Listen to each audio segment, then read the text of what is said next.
parce qu'on revient avec Frédéric sur une histoire, un triste épisode de notre histoire, nous, de notre société. C'était il y a 40 ans, le 10 septembre 77, avec la dernière exécution. C'était au Beaumet, c'est ça, à Marseille. Avec cette dernière apparition de la guillotine, c'est la dernière fois qu'elle a fait parler d'elle, qui était au départ un instrument, j'allais dire humaniste, c'est ça? Oui.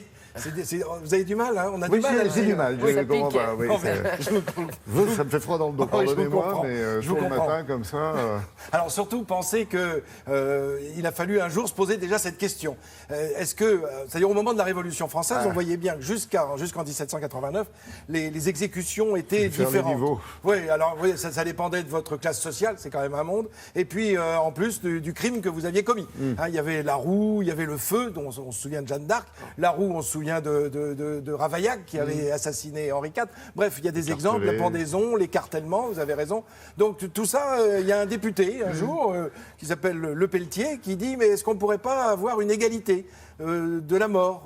Tout le monde serait devant l'acte définitif à égalité. Il ne manquait plus que le concours Lépine. Bah, oui. Ça. Alors, c'est un petit peu ça, parce que figurez-vous qu'on va commencer à chercher en se disant mais quelle peine de mort va-t-on donner pour que tout le monde puisse mourir de la même façon? Et finalement, ça fait dissuasif aussi peut-être. Ça n'a pas été, non. Non, ça n'a pas été. Les députés ont tranché. Oui, c'est le cas de le dire, parce qu'il y a un docteur. C'est bien d'être médecin dans ces cas-là. Il s'appelle Guillotin, évidemment, et c'est lui qui va proposer cette machine de mort. Et cette machine, elle existe déjà dans le nord de l'Europe. On la trouve en Écosse, on la trouve en Allemagne, on la trouve au Danemark, déjà en activité. Et puis, on va se dire qu'il va falloir peut-être la rendre un peu plus mécanique, peut-être travailler un petit peu la façon dont ça va trancher. Figurez-vous que le roi Louis XVI va lui-même se pencher sur la question. Attention, il ne faut pas se pencher, c'est dangereux. Il s'est penché jusqu'en 1793, vous avez raison, mais c'est surtout qu'il a proposé quelques innovations, notamment ce couteau tranchant en biais, vous savez, en diagonale, qui lui donnait plus de force et qui tranchait plus rapidement, mais la tête du corps. Donc cette idée est travaillée entre M. Guillotin, le secrétaire perpétuel de l'Académie de chirurgie, M. Louis, et puis Samson, vous savez, le fameux exécuteur, qui lui savait de quoi il parlait, le bourreau. Allez, on regarde ces quelques images avec cette ultime exécution que l'on évoque aujourd'hui. Voilà, ce docteur Ignace Guillotin, sa tête, qui va pleurer, d'ailleurs pleurer tout son corps, que son nom soit donné à cette machine de mort, qui va trancher pour la dernière fois en 1977, le 10 septembre, avec l'exécution d'Amida Djandoubi, qui avait assassiné sa compagne. Là, on voit une image qui nous montre les débuts de cette guillotine qui était répandue partout en France. Il y en avait pratiquement avec chaque cour. Donc dans de nombreuses villes de France, avec des exécuteurs un petit peu partout. Voilà Amida Djandoubi qui est guillotinée, je le rappelle, le 10 septembre 77 à l'âge de 27 ans. C'était à Marseille, au Beaumet. Les Beaumet, c'est le nom d'abord d'un quartier de Marseille. Et c'est le président de la République, Valéry Giscard d'Estaing, qui lui a refusé cette grâce présidentielle. Oui, il en avait accordé. Oui, il en avait accordé d'autres, absolument. Et là, pour ce crime, il ne l'a pas fait. On ne se doutait pas que c'était la dernière exécution qui a lieu dans cette prison-là, au Beaumet, en 1977, parce qu'il a été jugé dans les Bouches-du-Rhône. Voilà pourquoi on va faire venir l'exécuteur en chef des arrêts criminels, Marcel Chevalier. Mais écoutez ce que dit Robert Badinter le 17 septembre 1981. C'est un tournant dans notre histoire et dans l'histoire de la France, évidemment. J'ai l'honneur, au nom du gouvernement de la République, de demander à l'Assemblée nationale l'abolition de la peine de mort en France. Dernière exécutée donc en 1977 et surtout dernière exécutée pour l'Europe entière, toute l'Europe occidentale. On est les derniers à avoir exécuté. On est les derniers. C'est sans doute ce qui fait un frisson dans le dos de revoir cette image du dernier exécuté, dernière victime de la guillotine. Voilà, et il a fallu attendre 4 ans pour que Badinter, effectivement, soit à l'origine avec une vraie volonté politique du candidat François Mitterrand, allant à l'encontre de la Vox Populi. Quand on faisait des sondages, les gens étaient pour la peine de mort en France. Je me souviens de la prison de France, il y il y avait des guillotines, il y en avait plusieurs, Oui, effectivement. absolument. Alors, et partout, il y avait dans chaque ville, il y avait des exécuteurs. Tous faisaient partie pratiquement de la même famille.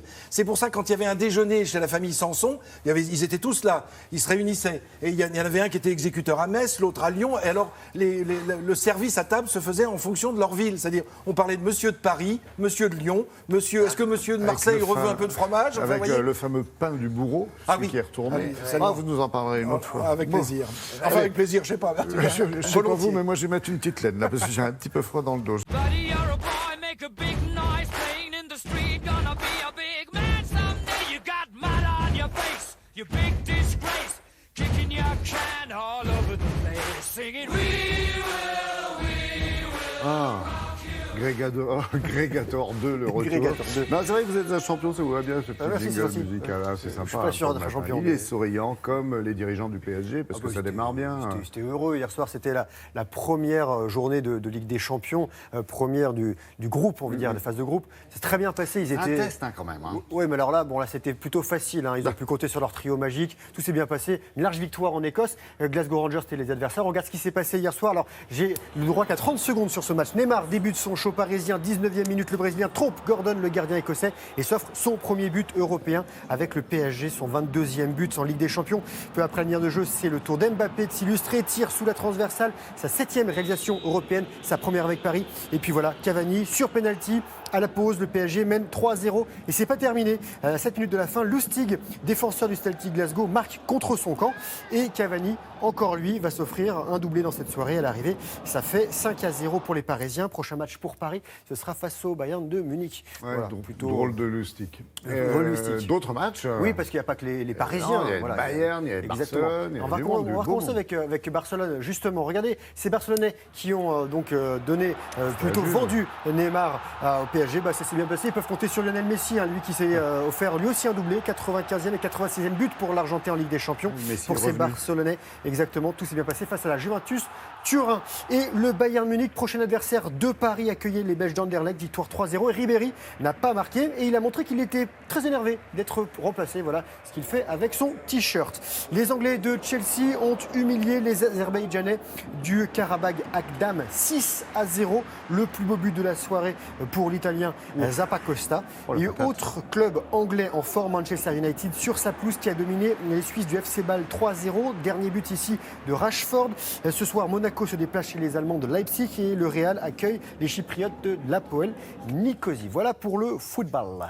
L'actualité sportive, c'est aussi le basket. Exactement. Alors, on sait que les Français ont été éliminés de l'Euro en huitième de finale. On connaît déjà 2 qualifiés pour les demi-finales, avec notamment les Espagnols. Regardez, Pau Gasol et ses compatriotes espagnols en demi-finale de l'Euro. Ce sera la 10e fois de suite que l'Espagne rejoint le dernier carré continental. Et ils sont dans du titre, ces Espagnols. Pau Gasol et son frère Marc ont marqué 47 points à eux deux face aux Allemands. Victoire 84-72. Et jeudi en demi-finale, les Espagnols affronteront la Slovénie ici en blanc, qui a eu du mal à se débarrasser de la Lettonie, 103-97. Aujourd'hui, la suite des quarts de finale, Grèce-Russie et Italie-Serbie. Ça se passe à Istanbul, en Turquie.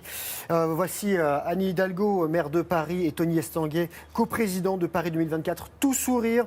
Encore quelques heures à attendre pour Paris. À 20h, la capitale française redeviendra olympique après un siècle. Faux suspense, Paris va être officiellement désignée ville hôte des JO de 2024 lors de la 131e session du CIO à Lima, au Pérou. Et comme convenu, Los Angeles se verra confier les JO de 2028. On en reparlera bien sûr sur France 2 toute la journée. Merci Greg, c'est vrai que les frères Gasol, c'est vraiment le carburant de cette équipe espagnole. Je peux la noter ? Oui, bien sûr, c'est cadeau. Plus tard. On va parler d'autres champions, d'une équipe de France d'ailleurs, qui se prépare pour les championnats du monde des métiers. Voilà, ça sera à Abu Dhabi le mois prochain. On vous en a déjà parlé la semaine dernière avec Sophie Pignal, qui nous a montré les entraînements assez intensifs d'ailleurs de ces futurs champions, déjà champions dans leur pays, chez nous en France. Et ce matin, il est allé à la rencontre d'une dénommée Nolwenn. Elle a juste 20 ans et effectivement, le mois prochain, elle représentera la France à la World Skill Competition. Son métier, c'est aussi sa passion. Elle est fleuriste. Dites-le avec ses fleurs, s'il vous plaît.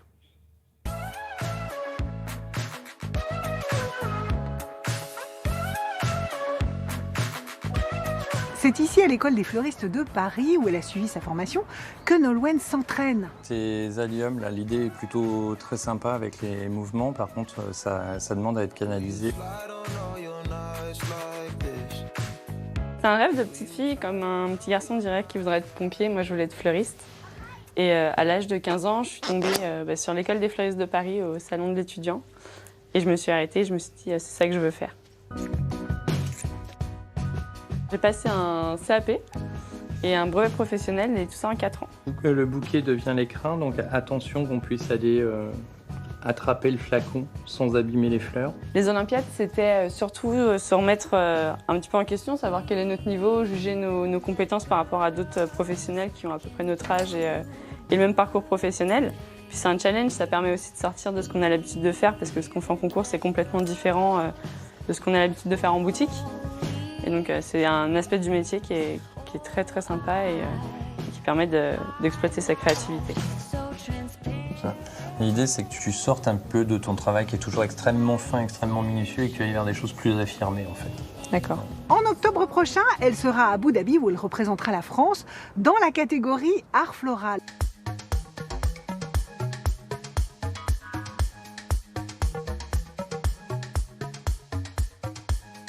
Ils vont avoir 4 jours de compétition pendant lesquels ils vont avoir 8 à 10 épreuves à réaliser.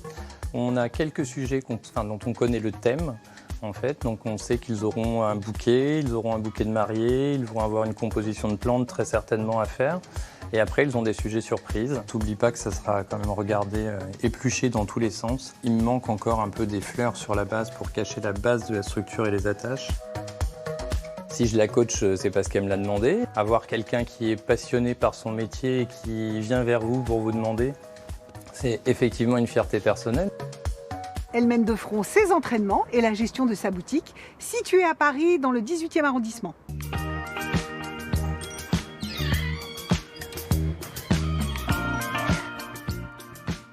On s'est rencontrés à l'école des fleuristes de Paris quand on a fait nos études ensemble. Et ça fait 7 ans qu'on est copines et maintenant un peu plus d'1 an et 3 mois qu'on est associées. Cette médaille, elle va la décrocher haut la main et on sera là pour l'encourager à Abu Dhabi, évidemment. On vous souhaite une bonne journée. Merci. À bientôt. Au revoir. C'est par passion pour son métier et par goût du challenge que Nolwenn a décidé de s'engager dans cette compétition internationale qui va lui permettre de se mesurer à ses pairs. C'est incroyable de représenter son pays, c'est un rêve. C'est trop bien. Notre correspondant à Rome, François, bonjour. Ce matin, vous allez nous parler d'un champion du monde, c'est le cas de le dire, de l'homme le plus diplômé au monde. Il est italien, il n'est plus tout jeune, et il est quoi, bac plus 27 ? Oui, bonjour Lorenzo. Alors vous savez, il y a des gens qui sont collectionneurs de timbres, il y a des gens qui sont collectionneurs de cartes postales. Eh bien, ce monsieur qui a 70 ans est collectionneur de diplômes. Figurez-vous qu'il en a 15 et dans des secteurs aussi variés que la sociologie ou même la sexologie.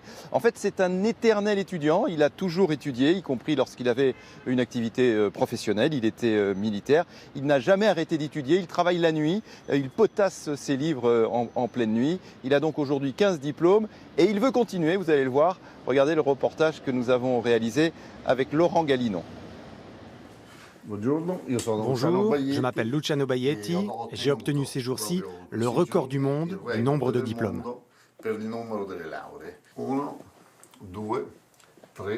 À 70 ans, cet Italien a toute sa vie collectionné les diplômes. Aujourd'hui, il en a tellement Oui, il y a des diplômes là-dessous aussi. Que le mur de son bureau est trop petit. 15 licences sous maîtrise. Un incroyable inventaire à la Prévert. Diplôme de pédagogie, sociologie, lettres, droit aussi, et de diplômes en psychopathologie sexuelle aussi. Je fais ça pour être un exemple pour les jeunes et aussi pour continuer à stimuler mon cerveau. À chaque fois, entre 1 et 4 années passées sur les bancs de l'université, avec des étudiants de 20 ans, souvent très surpris. En général, au début, ils pensent que je suis un professeur. Ensuite, quand ils comprennent que je suis un élève comme eux, alors ils me soutiennent. Luciano est très fier de montrer qu'il apparaît dans le livre des records. Une place qu'il devrait garder encore longtemps. Il est déjà en train de préparer son 16e diplôme. Ce sera en sciences de l'alimentation, parce que j'ai un peu grossi. Ce sera par Internet cette fois, histoire là encore de rester jeune. Entre nous, François, il a raison, Luciano, d'être fier. Il peut être fier. Est-ce que c'est important en Italie d'être diplômé ? Alors c'est pas important, c'est essentiel. Essentiel pourquoi ? Parce que le fait d'avoir un diplôme, ça vous donne surtout un titre. Dès que vous êtes bac plus 3, donc que vous avez une licence, eh bien ici vous devenez dottore. Alors dottore ça veut dire docteur, mais c'est pas un docteur en médecine, non, c'est un dottore dès que vous êtes, c'est l'équivalent donc du bac plus 3 ou voire bac plus 4. Et c'est essentiel dans la vie quotidienne parce qu'on vous dit dottore tout le temps. Vous allez chez le commerçant du coin, c'est bonjour dottore, c'est la même chose dans le taxi, c'est très important. Alors même chose pour avocat, pour ingegnere, ingénieur. Alors il y a un petit terme moi que j'aime beaucoup, c'est quand vous êtes recteur d'université, bon il n'y en a pas beaucoup, mais quand vous êtes recteur, vous êtes rettore, mais il y a un petit adjectif qu'on rajoute, et cet adjectif c'est magnifico. Donc vous êtes forcément recteur magnifique. Voilà, donc les Italiens adorent les titres, ils les utilisent tous les jours, et donc il y a deux catégories d'Italiens, il y a ceux qui sont dottore et ceux qui ne le sont pas. Merci beaucoup Francesco, merci aussi parce que c'est magnifique cette image que vous nous offrez de Rome comme ça le matin. Merci à toute l'équipe donc. Et puis passez une très belle journée, que ce soit sur les bords du Tibre ou pas. On vous envie.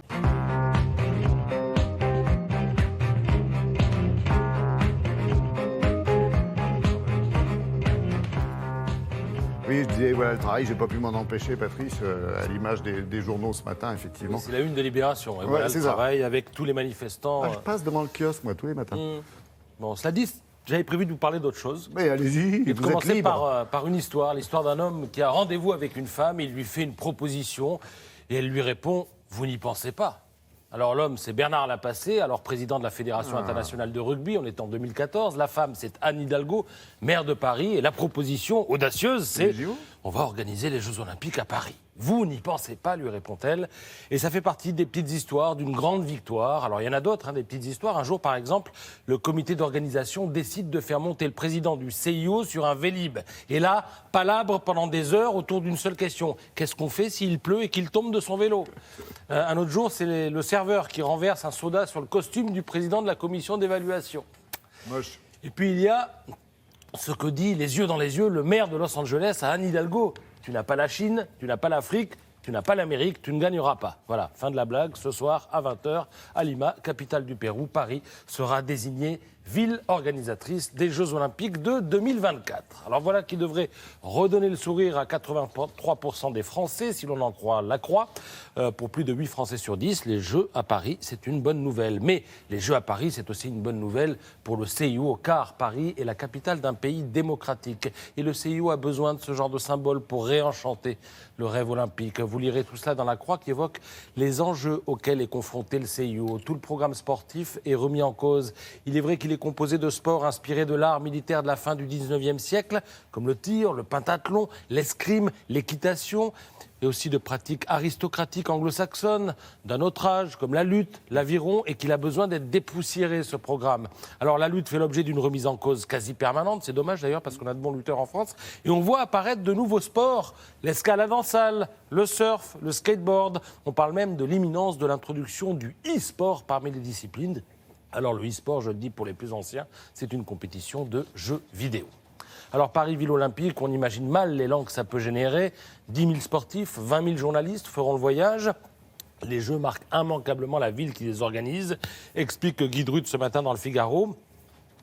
Alors ça les marque en bien, comme Barcelone, ou parfois aussi en mal, comme Montréal ou Athènes. Voilà pourquoi, dès ce matin, le maire communiste de Saint-Denis, au nord de Paris, Saint-Denis qui n'est pas proprement parlé une station balnéaire, monte au créneau.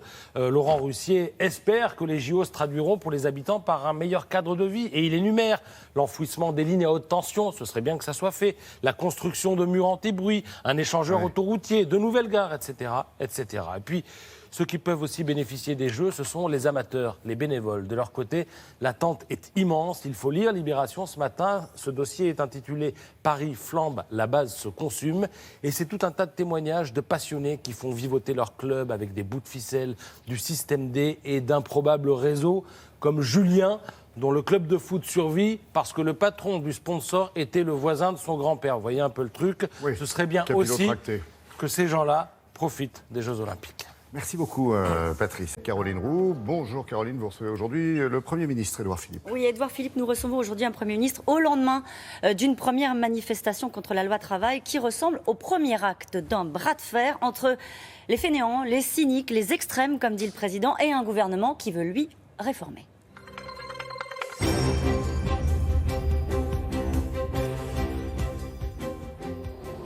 Bonjour Édouard Philippe. Bonjour. Alors, entre 223 000 et 400 000 manifestants hier dans les rues partout en France, un succès, dit la CGT. Vous le prenez comme un premier avertissement ? Non, et je ne me pose pas la question de la façon dont vous l'avez présenté, pardon de le dire comme ça.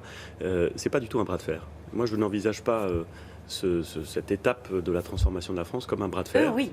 Peut-être, mais moi, je ne l'envisage pas comme cela. Moi, ce que j'essaie, c'est de faire en sorte que le mandat qui nous a été donné par le peuple français, par les électeurs, soit mis en acte. Pourquoi est-ce que nous faisons ces réformes ? Quelle que soit, c'est important ce que vous dites, mais quelle que soit la contestation, quel que soit ce qui s'exprime dans la rue ? La contestation, je la respecte. Elle existe. Elle est là, je l'écoute. La liberté de manifester est une liberté fondamentale en France. Et ceux qui s'inquiètent ou s'opposent à ce texte ont parfaitement le droit de manifester dans l'ordre et en respectant la loi. Mais ils ont parfaitement le droit de le faire. Il faut respecter ce droit. Donc j'écoute et je suis attentif. Mais vous ne changerez rien. Mais je me permets d'indiquer que les Français, quand ils s'expriment par leur vote et au moment des élections, ils ont également le droit d'être respectés. Également le droit d'être respectés. Or, la réforme que nous mettons en œuvre, elle a été annoncée par le président de la République au moment de l'élection présidentielle. J'ai moi-même confirmé, après ma nomination à Matignon, qu'il y aurait cette réforme, que nous procéderions par ordonnance, comme l'avait d'ailleurs indiqué le président de la République, que nous respecterions une méthode qui a été présentée et qui a été constituée d'intenses discussions avec les organisations syndicales, et la majorité législative nette qu'a donnée les Français au gouvernement permet de mettre en œuvre cette réforme. J'ajoute encore une fois qu'il y a eu un projet de loi qui a été présenté à l'Assemblée nationale et au Sénat, qui a été voté. Il y a donc eu un débat parlementaire très long. Encore une fois, on peut parfaitement, et il faut respecter les Français qui manifestent, mais il faut aussi respecter, dans une démocratie, le Parlement quand il donne une majorité à un texte qui prévoit ces mesures. Votre réponse est très nette, c'est fermer le banc d'une certaine manière. Il y a d'autres journées de mobilisation qui sont prévues la semaine prochaine, le 21 et le 23 septembre. On a entendu Jean-Luc Mélenchon hier dire dans un cortège à Marseille « Nous ferons reculer le gouvernement sur la loi travail ». Mais où est la démocratie si lorsque le Parlement, qui est empreint de la légitimité populaire, vote une loi d'habilitation disant au gouvernement « vous devez faire ci, vous devez faire ça ». Où est la démocratie si l'on conteste systématiquement la majorité parlementaire ? Donc, j'entends les manifestations. Il y a encore un certain nombre d'éléments à discuter, parce qu'il y a toujours des éléments à discuter dans une démocratie. La mise en œuvre de ces ordonnances, les moyens qui seront accordés à l'ensemble des institutions qui font vivre le dialogue social. Il y a encore des marges de négociation ? Et les syndicats le savent parfaitement, nous l'avons dit publiquement, donc il n'y a aucun sujet là-dessus. Mais le texte des ordonnances tel qu'il a été présenté, il correspond à la loi d'habilitation qui a été votée par le Parlement. Donc nous allons les présenter au Conseil des ministres le 22 septembre, le Président les signera, et à la fin du mois de septembre, le texte sera entré en vigueur. Est-ce que vous avez vu des fainéants dans la rue hier? Non, je ne veux pas rentrer dans cette polémique. Ce sont les mots du président de la République, ce ne sont pas les miens. Oui, mais il ne désignait pas ce que vous laissez entendre qu'il pourrait désigner. Ils se sont sentis visés, Monsieur le Premier ministre. Et d'ailleurs, le président de la République a été très clair après ses propos sur le contexte dans lequel il fallait les entendre. Moi, je ne jette l'opprobre sur personne. Ce que je sais, ce que vous savez, ce que les Français savent parfaitement, c'est que notre pays n'est pas dans une bonne situation. C'est que nous vivons, et c'est une spécificité française, dans un pays où le chômage de masse perdure.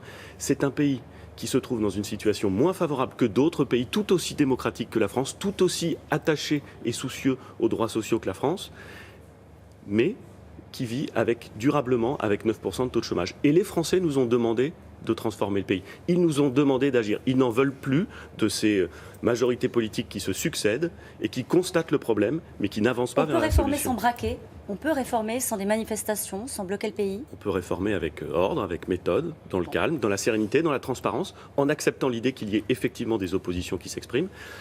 Et peut-être aussi, si vous me le permettez, en un mot, mais c'est important, et peut-être aussi en expliquant, car ce qu'ont dit les manifestants hier, c'est pour certains d'entre eux une opposition très forte. Mais ce qu'ils ont traduit, c'est aussi parfois un besoin d'explication encore plus grand sur ce qui est contenu effectivement dans les ordonnances. Est-ce que vous m'autorisez, mais je vais m'y autoriser tout seul, vous allez voir, à vous donner un exemple. Bon, bah alors, j'ai entendu hier, notamment sur l'antenne de France Télévisions et de France 2, des gens qui évoquaient leurs angoisses à propos de ce qu'on appelle le contrat de chantier, qui est un contrat un peu particulier, qui existe déjà dans le bâtiment et les travaux publics, et dont on propose qu'il puisse être étendu dans d'autres secteurs. Et les gens qui manifestaient disaient, on ne veut pas de ce contrat de chantier dans notre filière, dans notre branche. Qu'est-ce que nous avons fait dans ces ordonnances ? On n'a pas dit il va y avoir des contrats de chantier. On a dit aux organisations syndicales et patronales, si vous discutez et si vous vous mettez d'accord, vous pourrez vous-même décider qu'éventuellement on aura ces contrats de chantier. Autrement dit, qu'est-ce qu'on fait dans ces ordonnances ? On n'impose pas grand-chose. On permet à ceux qui sont au cœur du dialogue social de se mettre d'accord. Donc on permet ce dialogue. Moi je crois au dialogue social et je veux que les organisations syndicales et patronales puissent discuter effectivement. Alors un mouvement de grève qui s'est produit hier, qui avait peut-être été moins remarqué, c'est celui des CRS. Alors ils n'ont pas le droit de faire grève, mais ils ont déposé des arrêts maladie. 420 CRS étaient indisponibles sur les 1500 prévus. Ils dénoncent un manque de reconnaissance. Ça fait 35% de grévistes. C'est acceptable, des CRS qui se mettent en grève, en tout cas en arrêt maladie ? Écoutez, moi j'ai surtout vu hier des CRS qui travaillaient, qui garantissaient le fait que les manifestations se passent dans l'ordre. Il y a eu à la fin des cortèges quelques provocations et il y a eu quelques débordements, mais au fond assez bien contenus.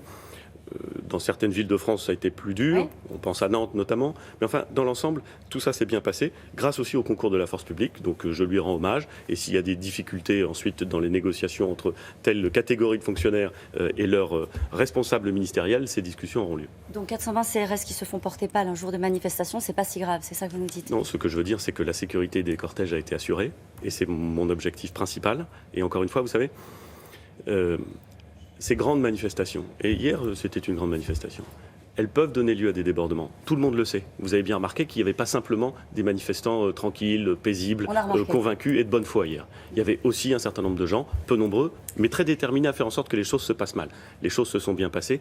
Moi, permettez-moi de rendre hommage à ceux qui font en sorte que ces manifestations se passent bien, les organisations syndicales quand elles les encadrent, et les forces de l'ordre quand elles font en sorte de ne pas répondre aux provocations ou de les encadrer. Mais cette colère des CRS sera prise en compte dans les prochains jours. Mais on sait très bien, on sait très bien que dans les forces de police, il y a un travail très intense. Depuis très longtemps, nous demandons beaucoup à nos forces de police et qu'il y a l'expression parfois d'une insatisfaction, je l'entends, nous la connaissons tous, elle s'est exprimée de façon très vive il y a quelques mois, on n'est pas...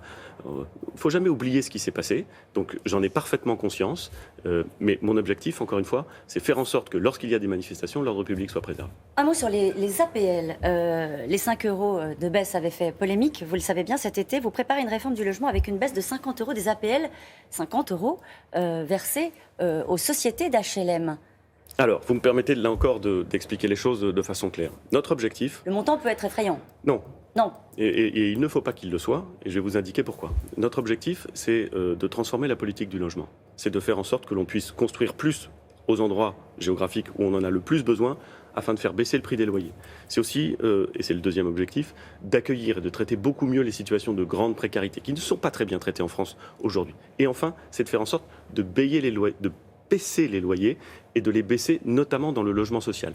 Et la réforme sur laquelle nous travaillons, l'objectif que nous nous fixons, et j'aurai l'occasion d'indiquer les détails de cette réforme, mais l'objectif que nous nous fixons, c'est de faire en sorte que pour ceux qui touchent des APL dans le logement social, il y ait une baisse de loyer exactement identique à la baisse des APL. Autrement dit, pour les bénéficiaires des APL dans le logement social, il n'y aura aucun effet. Entendez-moi bien. Vous garantissez la baisse des loyers du même montant. Aucun impact pour ceux qui bénéficient des APL dans le logement social. Aucun. Et pour ceux qui ne sont pas dans le logement social et qui bénéficient des APL, aucune espèce d'impact, puisqu'ils ne sont pas concernés par cet élément. Autre information... Mais c'est important ce que je viens de dire. Parce que je sais.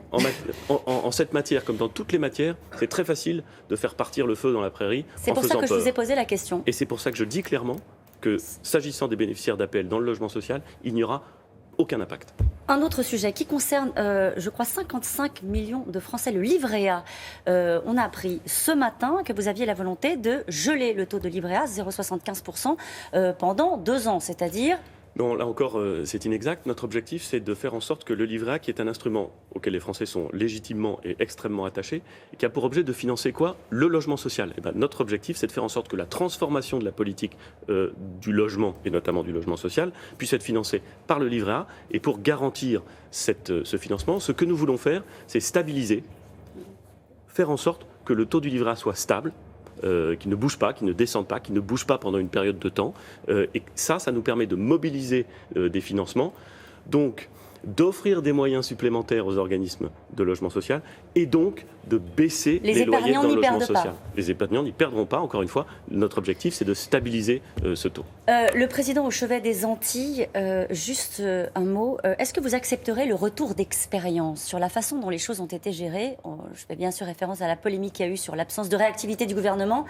On va laisser passer la gestion de la crise, la reconstruction, mais est-ce qu'en tant que Premier ministre, vous accepterez, je ne sais pas, d'aller vous exprimer devant une commission d'enquête, par exemple, pour un retour d'expérience? Ma réponse va être d'une très grande clarté. D'abord, on apprend toujours des crises. Toujours. Et donc, ceux qui pensent qu'on n'apprend pas se trompent. On apprend toujours des crises. Deuxièmement, je suis extrêmement fier de la réaction des services de l'État. Et je le dirai toujours. Nous avons vu cette crise arriver, nous avons pris des mesures de prépositionnement d'un certain nombre de renforts, nous avons réagi rapidement, massivement, et je dis aujourd'hui et je dirai toujours que la qualité de la réaction des forces de l'ordre, des sapeurs-pompiers, des militaires a été remarquable. Et troisièmement, si le moment venu, le Parlement veut poser des questions au gouvernement, nous y répondrons totalement, complètement, et j'ai hâte de pouvoir le faire, parce que les mauvaises polémiques nourries par des gens qui ne pensent qu'à la politique politicienne, alors que des gens vivent des drames, m'insupportent profondément. On termine par une bonne nouvelle. Les JO 2024, vous dites bravo Hidalgo. Je dis que la sagesse m'a appris à ne jamais vendre la peau de l'ours avant de l'avoir tué. L'annonce sera faite ce soir. Si l'annonce est bonne, je serai le plus heureux des hommes. Mais ne comptez pas sur moi pour me réjouir avant qu'elle soit officielle. Il n'y a aucun suspense, hein. Bon, ok, très bien. Merci beaucoup, Monsieur le Premier ministre, d'être venu ce matin au 4 Vérité sur Télématin. C'est à vous, Laurent. Why does it grieve me so? But your heart seems so silent. Alors c'est Lady Darbanville qui nous a rejoint, non pas Mélanie Griffon. Merci Steven, merci Henri. Il est bien de temps en temps. Oui, pour parler de la Biennale de Paris qui s'appelait la Biennale des Antiquaires et qui a changé de nom. Hein. Voilà, alors c'était la Biennale des Antiquaires, c'est devenu la Biennale de Paris. Voilà. Tout simplement. Alors normalement c'est une nouvelle formule. C'est ça. J'ai l'impression que vous n'êtes pas fan. Non, je ne suis pas très convaincue par cette nouvelle formule. Il faut dire qu'il y a eu pas mal de petits changements ces 2 dernières années. Changement à la présidence du SNA, le syndicat national des antiquaires. Ça fait quand même beaucoup, Laurent, ça fait beaucoup. Changement de formule, vous l'avez dit, changement de rythme aussi, puisque cette Biennale devient annuelle. Et tous ces changements font que la Biennale a, à mon sens, du mal à trouver un nouveau souffle cette année. Attendez, vous êtes en train de me dire que c'est moins bien. Disons qu'elle fait moins rêver. On cherche un peu plus les chefs-d'œuvre. On aimerait y voir un peu plus de chefs-d'œuvre, mais cette biennale, quand même, Laurent, il faut le dire, elle reste malgré tout un beau panel de l'histoire de l'art. On y voit toutes les spécialités, toutes les époques. D'ailleurs, mention toute particulière pour les stands du 20e qui, cette année encore, sont très, très réussis. Et puis, vous allez voir aussi, Laurent, que cette biennale, c'est tout un univers de grands décorateurs, de grands collectionneurs, un univers de grands spécialistes d'horizons différents. Grâce à quoi? Grâce à la commission biennale qui, cette année, regroupe en fait des personnalités qui ont vraiment fait leur preuve dans le domaine des arts depuis bien longtemps. Alors il y a par exemple l'homme d'affaires Christopher Forbes, qui est un grand collectionneur. Oui. Il y a Jacques Garcia, le grand décorateur. Il y a le prince Amin Aga Khan. Il y a des conservateurs de musées très prestigieux. Vous allez voir, nous en avons rencontré quelques-uns qui nous présentent leur coup de cœur. Regardez.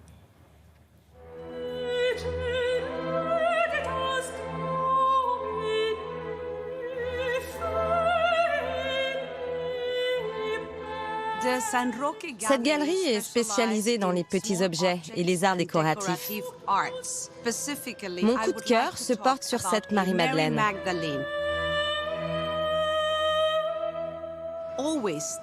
Dans tous les pays, sa représentation est différente. En Italie, en France. Mais ici, au Portugal, sa position allongée est très spécifique. Elle a un air de Bouddha. Et on voit bien la fusion des cultures. Elle transmet le calme et la sérénité. Regardez ses pieds, ses cheveux bouclés, la beauté du drapé dans ce bel ivoire du XVIIe siècle.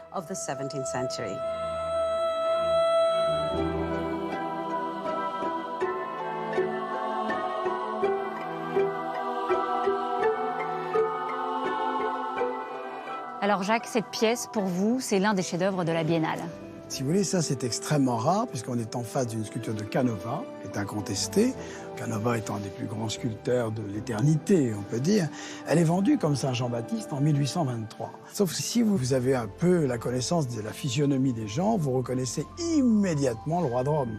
Donc sûrement sculpture invendue par Canova à Napoléon Ier et qui évidemment représente pour moi le roi de Rome. Vous avez quelque chose qui est dans le rapport de la peau, dans le rapport de la position, l'attitude, le regard qui est particulier. Tout est traduit d'une manière extraordinaire.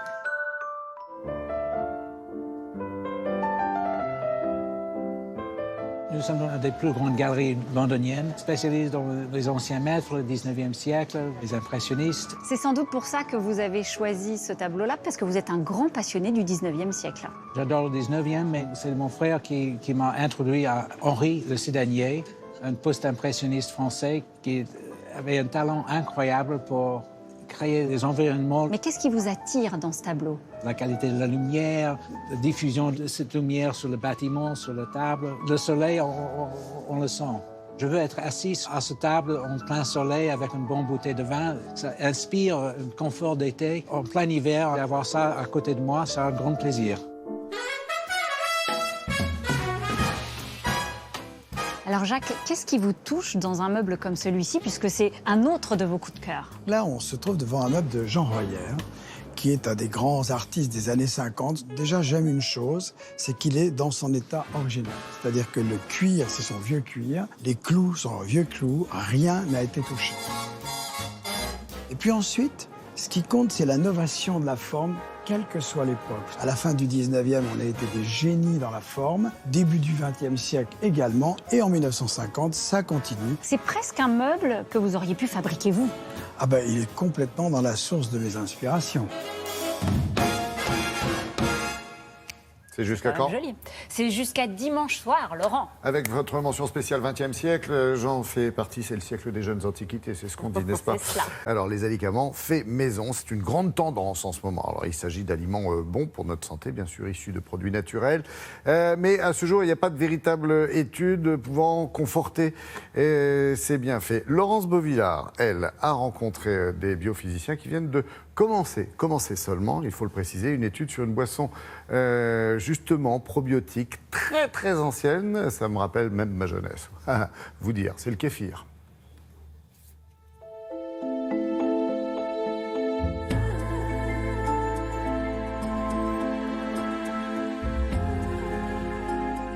Depuis qu'on appelle nos intestins notre deuxième cerveau, on nous propose de booster son efficacité. Alors pas de mots croisés ni de jeux de mémoire, on nous propose des aliments probiotiques. Entre autres, la grande mode, ce sont des boissons probiotiques, le kéfir et le kombucha.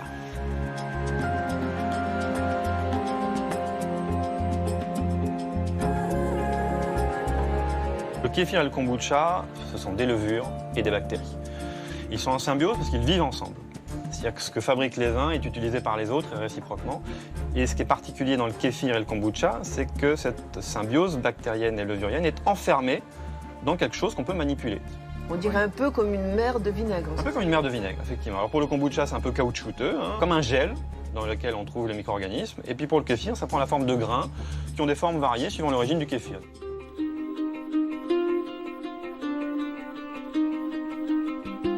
Le kéfir qu'on fait au laboratoire, c'est le kéfir minimal. Donc on met juste du citron, du sucre et de l'eau et les grains de kéfir.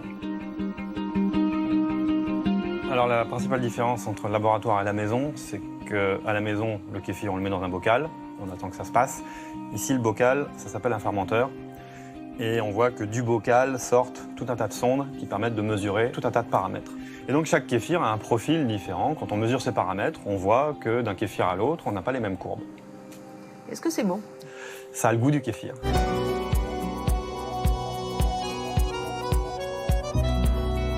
C'est un petit goût de levure qu'on a nulle part ailleurs. Il est pas mal, hein? C'est pas mauvais. Pas mal, celui-là. Légèrement pétillant. Beaucoup d'articles disent que c'est bon pour la santé, que ça fait baisser le cholestérol, que ça booste le système immunitaire, éventuellement que c'est anti-cancer. Mais les preuves sont encore fragiles et il y a encore de la recherche à faire pour comprendre les mécanismes. Et c'est pas dangereux? C'est pas dangereux puisque justement, dans la symbiose de base, il y a ces fameuses bactéries qui acidifient le milieu et qui évitent la contamination de bactéries pathogènes. Et d'où ça vient? Alors d'où ça vient, c'est une grande question. Il y a des idées, le kéfir viendrait du Caucase et serait connu depuis l'Antiquité. C'est ça un peu la magie du kéfir, c'est que dans l'histoire du kéfir et dans l'évolution du kéfir, aujourd'hui on trouve des grains qui peuvent avoir des histoires de plusieurs dizaines, voire centaines d'années, on ne sait pas. Le kéfir est connu depuis l'Antiquité, mais les premiers articles scientifiques datent du début du XXe siècle. Et malgré cela, aucun laboratoire aujourd'hui n'a pu commercialiser des grains de kéfir vivants. Donc pour se fournir en kéfir, eh bien, il faut connaître quelqu'un qui possède un kéfir et qui vous le donne. 1, 2, 3, soleil. Je me retourne et ils n'ont pas bougé.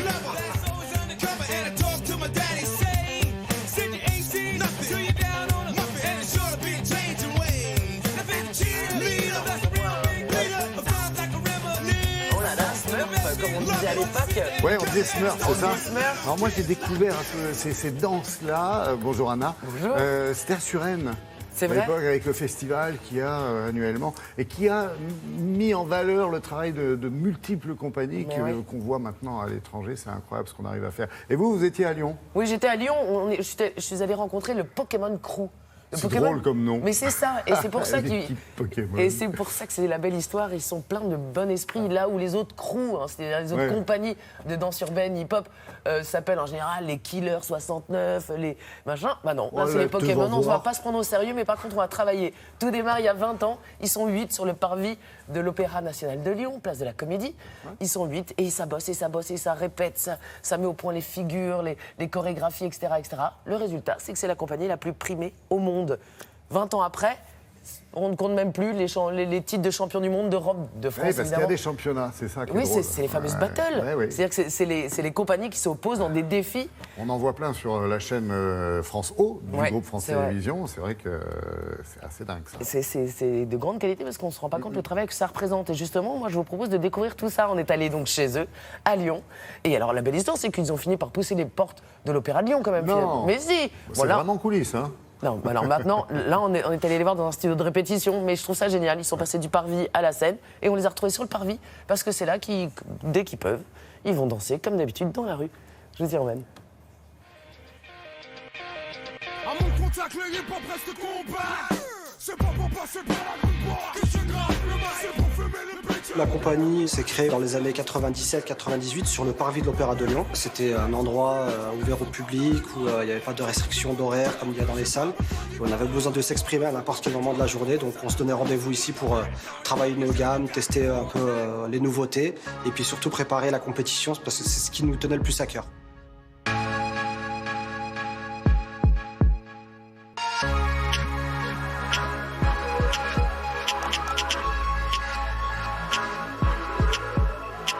C'est la 3e génération de danseurs. Donc on a commencé, on était 8, maintenant on est une 30aine de danseurs, puis on espère perdurer dans le temps. Dès le début, tu dis ouais, toi, Jules, tiens, tu rentres de là, on casse déjà.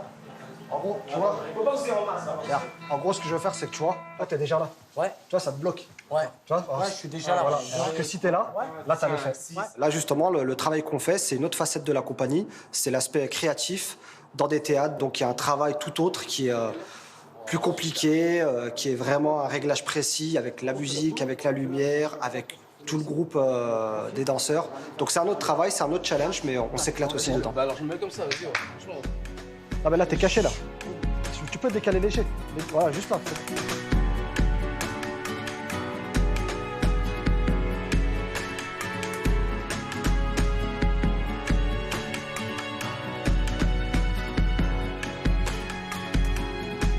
Le titre c'est hashtag 2.0, mais le thème c'est pas sur les réseaux sociaux ou sur les portables ou les tablettes, c'est sur le comportement qu'on a face à ces nouveaux objets.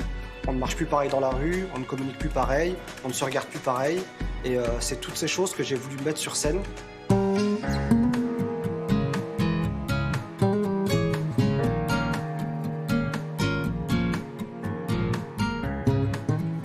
C'est la passion qui va guider un peu les choix qu'on va faire artistiques, l'évolution, le choix des danseurs, les rencontres aussi, parce que c'est les rencontres qui vont aussi nous faire évoluer. Donc pareil, place à l'improvisation et aux rencontres.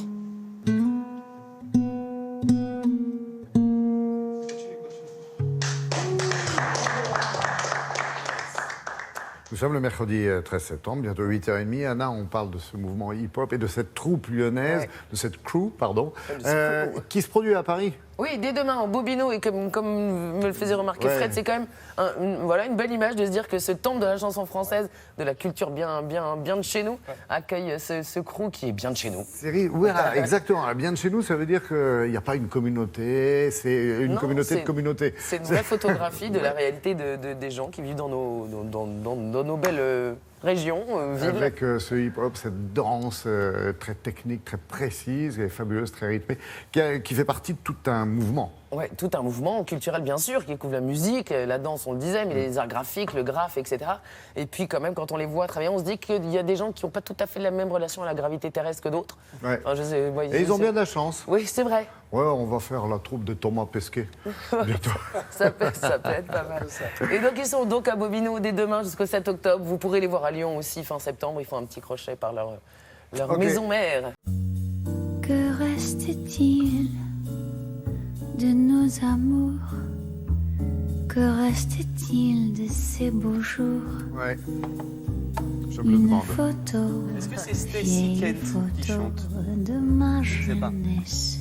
On ne sait pas. On va le savoir peut-être. Ouais, c'est elle. C'est elle? Que reste-t-il? Il est content. Très fort.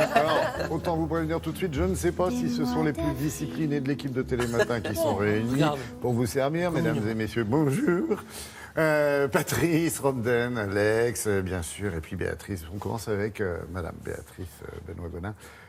Uniquement pour parler de l'actualité culturelle, peinture, avec une exposition événement consacrée à Monet. C'est à Paris, bien sûr. C'est à Paris, bien Marmottan. sûr. Au musée Claude Monet, musée Marmottan. Alors, une exposition sur Claude Monet, oui, mais pas sur lui. Alors, c'est ça. C'est sur le collectionneur qu'il était. Exactement, parce que ça, on le sait dingue. Il y en a, beaucoup ils moins. ne se contentaient pas de peindre et ils achetaient les peintures des autres. Exactement. Il achetait ses peintures des autres. Alors, cette exposition montre effectivement une partie de sa collection. Collection qui est estimée à 120 œuvres à peu près d'art, quelque chose comme ça.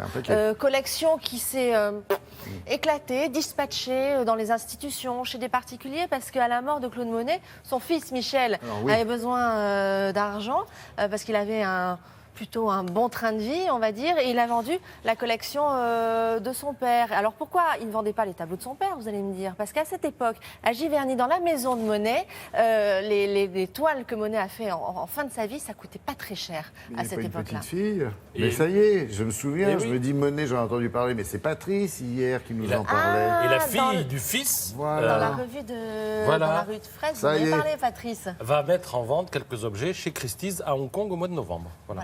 D'accord. Donc, cette le collection, oui, donc voilà, les toiles de Monet ne coûtant pas très très cher à cette époque-là, c'était les nymphéas qu'il a peint à Giverny lorsqu'il perdait la vue. Et à cette époque, on n'a pas compris ce que faisait Monet en disant mais que fait-il? Ça ressemble pas à du Monet. Donc la cote a un peu chuté, mais ce qui n'était pas forcément le cas des Renoir ou des Cézanne, par exemple, qu'il collectionnait. Donc son fils en a vendu beaucoup. Donc ça a été un travail de dingue de la part du musée Marmottan pour réunir cette collection qui n'était pas forcément listée où que ce soit et qui raconte donc effectivement aussi la vie de Monet, parce qu'on voit très bien la manière dont il collectionnait quand il était jeune, quand il n'avait pas beaucoup d'argent et qu'il y avait du troc entre ses amis impressionnistes et lui, ses contemporains bien sûr. Et après, au moment où il a gagné sa vie, et il a pu acheter des toiles qui avaient beaucoup plus de valeur. Donc c'est ça que cette histoire, que cette exposition raconte, et aussi l'histoire du musée Marmottan, puisque justement les œuvres de Monet de Giverny avaient été léguées au musée Marmottan, qui est devenu le musée Claude Monet. Regardez.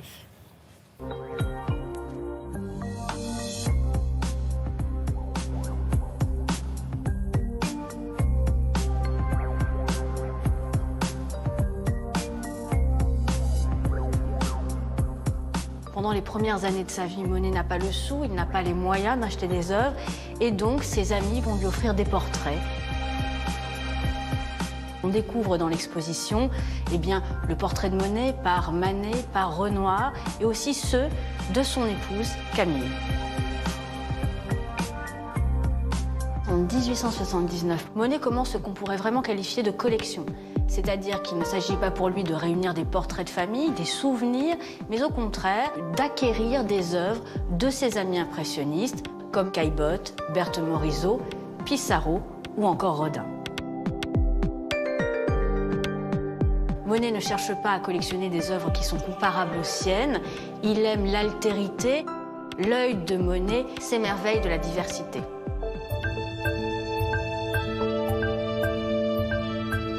Monet va dès sa jeunesse s'intéresser aux estampes japonaises et les collectionner.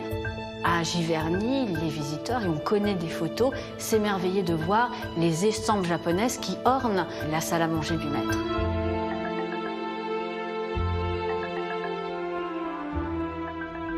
À partir de 1890, Monet va avoir de l'argent et donc il aura les moyens d'acquérir des œuvres d'art. Alors il ne s'adressera plus à ses amis, il ne parlera pas d'échanger des œuvres, mais il ira vers les marchands et vers les ventes aux enchères. Il va réunir une exceptionnelle collection, surtout d'œuvres de Renoir, comme Mosquée fête arabe, le tableau le plus cher que Monet ait jamais acquis pour la somme de 10 000 francs, et de Cézanne, je pense au Nègre Scipion, du même artiste, Neige fondante à Fontainebleau.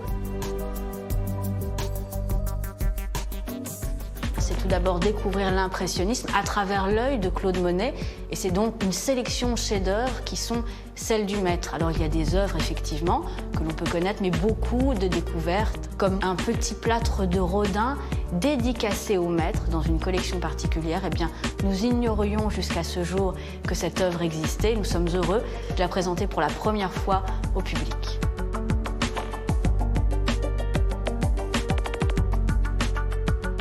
On savait que Monet avait une collection merveilleuse, on avait identifié quelques œuvres. Pour autant, il n'existait pas de liste de cette collection et surtout Monet n'avait rien dit de la manière dont il avait acquis ses œuvres. Et donc il a fallu effectivement plusieurs années, un long travail d'enquête pour réunir, reconstituer cette collection et en reconstituer l'histoire. Alors, ouverture de l'exposition au public à partir de demain. Béatrice, c'est curieux parce qu'on vient d'entendre qu'on savait qu'il était collectionneur, mais on ne savait pas comment il procédait pour acquérir les œuvres. Il était assez discret. Il voulait cette collection pour lui-même, pas forcément pour l'exposer pour les autres. C'était pour son propre plaisir. Et quand il a gagné un petit peu d'argent, il n'allait même pas en salle des ventes. C'est pas lui qui achetait. Il faisait acheter pour lui. Mais quand il a acheté Cézanne, contrairement à Renoir qui était déjà très connu, Cézanne avait quelques problèmes pour se faire connaître. Et du coup, là, il s'est fait connaître en disant voilà, j'achète du Cézanne, comme ça faisait un peu de pub plutôt gentil comme garçon, plutôt gentil pour ce Cézanne, en plus peintre génialissime, devenu le Cézanne qu'on connaît. Donc c'est une exposition qui nous permet aussi d'en apprendre un peu plus sur le personnage qu'il était. Sur sa vie, on voit de toute manière de très belles peintures impressionnistes, donc on retrouve un petit peu ce que c'est que l'impressionnisme, sur sa vie, sur l'histoire du musée aussi. Béatrice, oui. J'adore. Ah, merci. Très bien.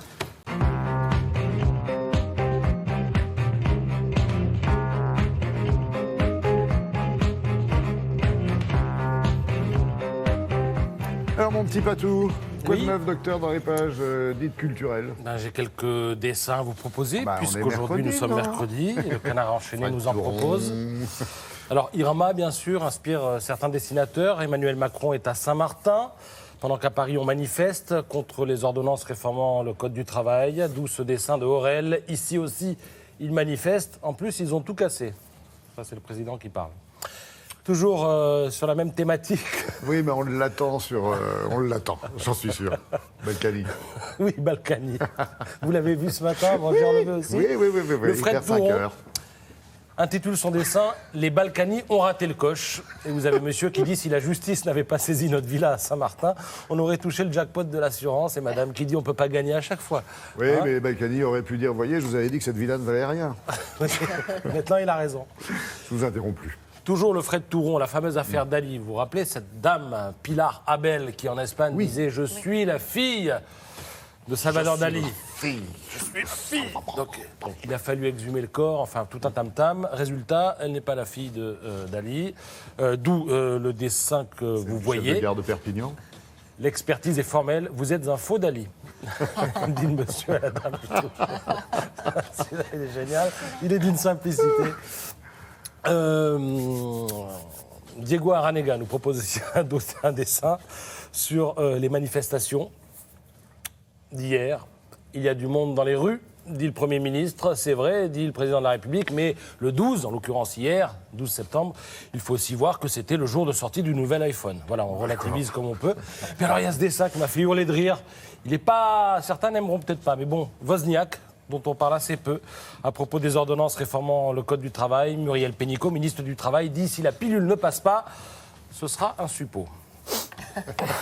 Allez, j'enchaîne. Sans transition. Voilà. Alors, êtes-vous candidat à l'expatriation? Est-ce que la qualité de vie prime pour vous sur tout le reste? Si c'est le cas, direction le Portugal, parce que le Portugal vient d'être placé en tête des pays où il fait bon vivre pour les expatriés. Sécurité, santé, bien-être, gastronomie. Sur ces critères, le Portugal est imbattable. Alors si pour vous la qualité de vie n'est pas tout, mais que vous incluez aussi dans votre évaluation des critères professionnels, comme le niveau de salaire par exemple, eh bien là, c'est Bahreïn qui arrive en tête. Et alors, dans ce classement, c'est ça qui est décevant. Ouais, ça le fait moins. Oui, ça le fait moins. Nous, on préfère le Portugal. Oui, Portugal, ça vous plaît plus. Je vous comprends en même temps. Mais ce qui est décevant, c'est le classement de la France, 38e sur 65 pays. Alors en qualité de vie, on est pas mal, même si on n'est que 15e. Mais ça, on a un problème avec le terrorisme. Oui. Donc la sécurité, on a un problème aussi avec la langue. C'est-à-dire que les étrangers qui vivent en France disent si on ne parle pas le français, on se sent en permanence en marge. Ouais, exclu carrément. Hein. Oui, et les Français ne parlent pas trop les langues étrangères. Bon, tout ça est à lire sur le site des Échos. Je rappelle que 13 000 personnes ont quand même été sondées, 13 000 personnes de 166 nationalités. Pas mal.